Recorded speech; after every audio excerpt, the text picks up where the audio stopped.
Comment comprendre l'Immaculée Conception? Marie, la mère de Jésus, est née d'une conception dite immaculée, l'Immaculée Conception.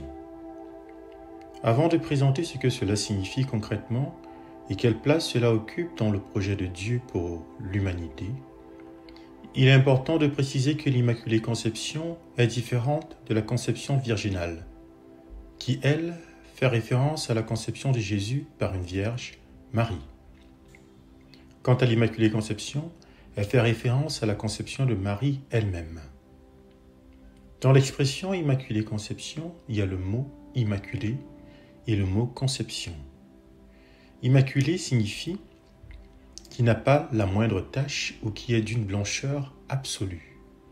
Le mot conception est défini comme la formation d'un nouvel être dans l'utérus maternel.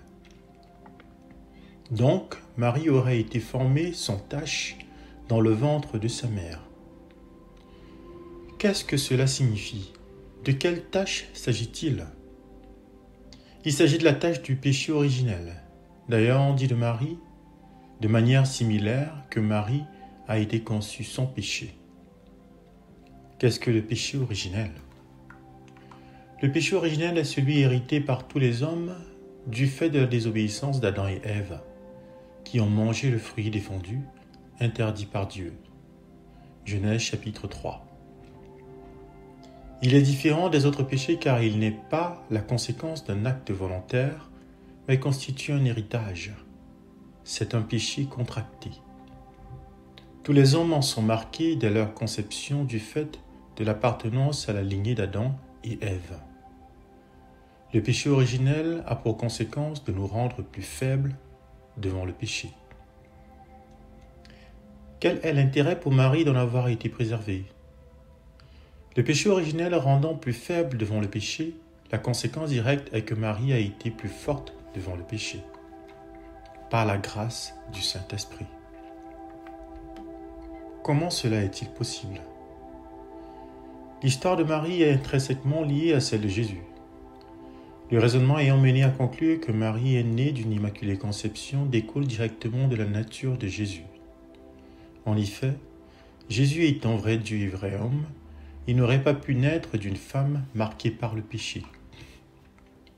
Cela signifie-t-il que Marie n'a jamais péché tout au long de sa vie? Tout au moins, durant sa vie avant la conception de Jésus. Jésus ne pouvant habiter un corps souillé, il est donc inconcevable de penser que Marie, qui l'a porté, en son sein, a été souillée par le péché, même véniel. Cela nous amène à penser que Marie a vécu dans la clarté totale de Dieu toute sa vie, sans péché. Purifiée à la racine, elle est restée pure toute sa vie. Cependant, cela ne s'est pas fait sans sa collaboration, car, bien qu'ayant bénéficié de la grâce de l'Immaculée Conception, on ne saurait penser qu'elle n'a pas été tentée. Cela remettrait en question sa liberté. Comment sait-on que Marie a été conçue sans péché? Est-ce écrit dans la Bible?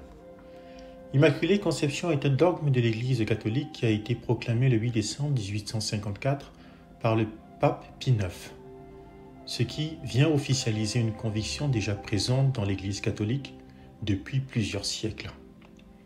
L'Immaculée Conception n'est pas explicitement mentionnée dans la Bible. Cependant, certains indices présents dans la Bible permettent de la comprendre.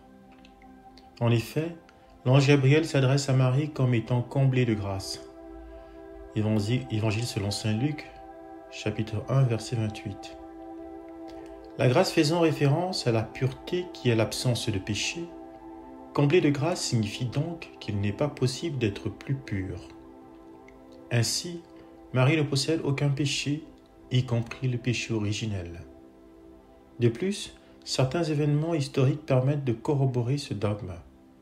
En effet, en 1830, la Vierge Marie apparaît à Catherine Labouré, une religieuse de la congrégation des Filles de la Charité de Saint Vincent de Paul, comme conçue sans péché, et demande à ce qu'une médaille portant l'invocation « Ô Marie conçue sans péché, priez pour nous qui avons recours à vous », soit frappée comme témoignage d'amour, gage de protection et source de grâce. En 1858, à Lourdes, 4 ans après la proclamation du dogme de l'Immaculée Conception, la Vierge Marie apparaît à la petite Bernadette, illettrée, et lui dit en patois « Je suis l'Immaculée Conception ». Bernadette, ne comprenant pas ce que cela signifiait, le répète jusque chez le père Péramal, ce qui le laisse étourdi car l'Église venait de le proclamer 4 ans plus tôt. Pourquoi est-ce important de savoir que Marie a été conçue sans péché? Qu'est-ce que cela nous apporte en tant que chrétiens? Premièrement, cela est une raison pour nous réjouir de la bonté de Dieu. Marie nous est donnée comme maman du ciel. Se confier à cette femme qui est exempte du péché, c'est un puissant encouragement. Deuxièmement, l'Immaculée Conception nous rappelle également que nous avons reçu de nombreuses grâces, la grâce du baptême et celle du sacrement de réconciliation, entre autres. En effet, le péché originel est lavé par le baptême. Ainsi, ce que Marie a reçu par préservation, nous l'avons reçu par guérison. Nous traversons actuellement une période difficile due à la pandémie de la Covid-19. Quel enseignement l'Immaculée Conception nous apporte? L'Immaculée Conception a été offerte à Dieu et à Marie comme aide dans l'accomplissement de la mission à laquelle elle a été appelée. Mettre au monde le Sauveur de l'humanité. À nous, le Seigneur a fait également la grâce du baptême, qui nous permet de nous défaire du péché originel, comme aide pour accomplir la mission qu'il nous a confiée. L'Immaculée Conception nous rappelle donc cette grâce du baptême, mais également la mission qui nous a été confiée, celle d'être le sel de la terre. Matthieu chapitre 5, verset 13. En ces temps difficiles, nous devons être ce sel autour de nous, afin d'apporter du goût où il n'y en a pas, afin de réconforter ceux qui en ont le plus besoin. Ainsi, nous collaborerons, comme Marie, à l'accomplissement du dessein de Dieu. Mes chers frères et sœurs, mettons-nous en présence de Dieu en passant par Marie. Ave, Ave, Ave Maria, Ave